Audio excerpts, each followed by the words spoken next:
meto ahí la solicitud. Oye, tenemos un mercado bastante movidito. Además, hemos empezado septiembre, que si debate Kamala Harris, Donald Trump, que si reuniones de bancos centrales, inflación por aquí, paro por allá. ¿Cómo lo estás viendo? Bueno, es un año bastante interesante, ¿no? Porque estamos viendo, a pesar de todo, que la renta variable global lo está haciendo muy bien, ¿no? Arrastrado un poco, empujado por la actividad económica tanto en Estados Unidos como en Europa, y sectores, particularmente la tecnología. Os escuchaba antes hablar de inteligencia artificial, ¿no? Que está tirando y empujando sobre todo todos los índices. Pero es verdad que ahora estamos asistiendo a que otros sectores que se habían quedado un poco más por detrás, tipo compañías con capitalización más pequeña o incluso las financieras, están ahí ganando ese terreno perdido, y al final pues siguen tirando de un activo como la renta variable global, que intuitivamente hubiéramos pensado que con todo el dibujo, con todas las sombras, todas las nubes, deberíamos de estar más defensivos, pero la realidad es que las rentabilidades están ahí. Luego hemos tenido, a pesar de eso, pues vamos a decir, turbulencias, ¿vale? Desde que yo creo que yo hago una doble lectura aquí. Por un lado, muestra preocupación y nos ha hecho un pequeño recordatorio. Preocupación, pues precisamente por la excesiva euforia, optimismo que precisamente sectores como la inteligencia artificial estamos viendo. Y segundo, pues los débiles datos de empleo en Estados Unidos. Decía preocupación, pero al mismo tiempo me aterriza en un recordatorio, y es que, ojito, porque en un escenario de altas valoraciones, cualquier, digamos, susto, cualquier desviación, por pequeña que sea, bien sean beneficios, bien sean políticas monetarias, bien sean datos de crecimiento económico, nos hace temblar esto, que es lo que vimos en agosto y vimos la semana pasada. Bueno, ¿y qué vamos a ver a partir de ahora, la próxima semana y la siguiente y la siguiente? Bueno, pues a ver, nosotros el escenario en el que estamos es que Estados Unidos, pues vamos a asistir a un aterrizaje suave en Estados Unidos. Nada, por supuesto, nada de recesión. El mercado laboral, como decimos, se está enfriando, se está ralentizando, en ningún caso sin colapsar, y vemos menos inversión en capital fijo. Desde un punto de vista de inflación, que ha sido lo que venimos hablando durante mucho tiempo, bueno, asistimos ya a una desinflación tanto en Estados Unidos como en Europa. En Estados Unidos, más bueno, pues finalmente han conseguido hacer esa reducción de los costes laborales. Sin embargo, en Europa, bueno, es más por incrementos de productividad, si bien, y aquí sabes que está más pegada a todo el tema de servicios, y ahí yo creo que en Europa bajar de ciertos niveles, la inflación es más pegajosa, ¿no? Porque va muy asociada a los servicios y nos va a costar más. Tipos de interés, por fin asistimos a que esas divergencias, a esas dos velocidades entre los distintos bancos centrales, tanto en la Fed como en Europa, pues están llegando a su fin. Estimamos 3 recortes de aquí a final de año, tanto en Europa como en Estados Unidos. Y luego brevemente mencionar emergentes y particularmente China, que lo vemos un poquito más de aquella manera, ¿no? Porque pensamos que tiene un camino más difícil pues hacia la recuperación, ¿no? Hemos visto cómo el apoyo de la vivienda ha durado nada, y que los beneficios, los resultados de las empresas pues se ven afectados por la falta de confianza de los consumidores, ¿no? Entonces, bueno, hay que estar pendientes, sin duda. Bueno, y mientras, con la mirada en China, en los bancos centrales, en la inflación, en la actividad, estamos viendo cómo las empresas buscan remunerar al accionista vía recompra de acciones o vía dividendos. ¿Hay por parte del inversor apetito por ese tipo de compañías, las que premian al accionista vía dividendos o recompra de acciones? Yo creo que estamos asistiendo a un mayor brillo desde un punto de vista de dividendo, es verdad. En los últimos años, todo lo que tenga que ver con dividendo quizá ha estado más marginado, ¿no? Porque aquella políticas monetarias acomodaticias lo que tiraron o nos llevaron es a tipos muy bajos, y el inversor estaba más pendiente de mirar la expansión en múltiples. Bueno, hubo una época en la que se pensaba que las empresas que pagaban dividendo eran una anticuaya y que no tenían proyectos de futuro ni proyectos de crecimiento, y por eso repartían, ¿no? Totalmente. Y de hecho, mira, te voy a dar un dato.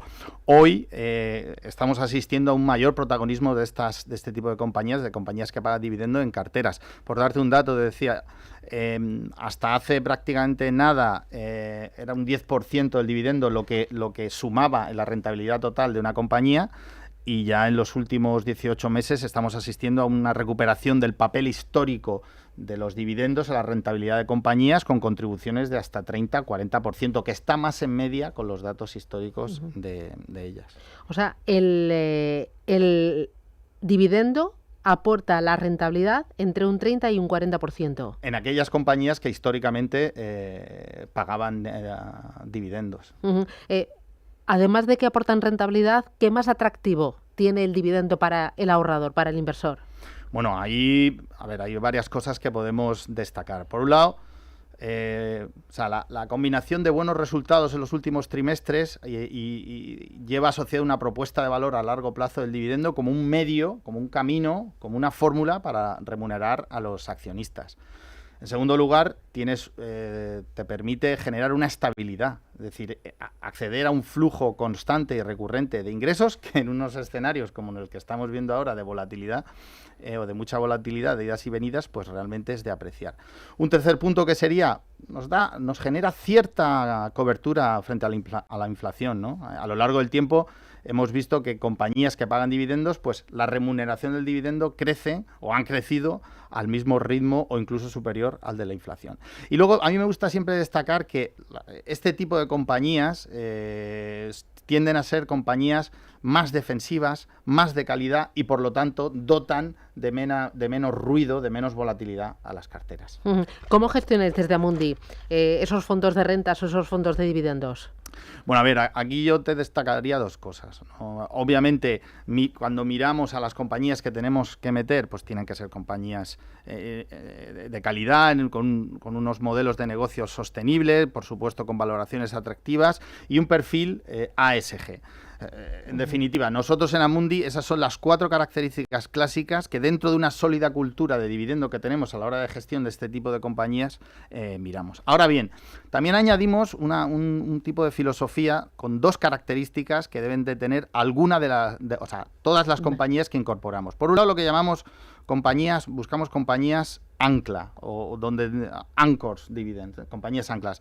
¿Qué tratamos de decir con esto? Buscamos aquellas compañías que tengan un histórico en el pago de dividendos consistente e incluso cuyo incremento en el pago de dividendos sea superior a la media del sector.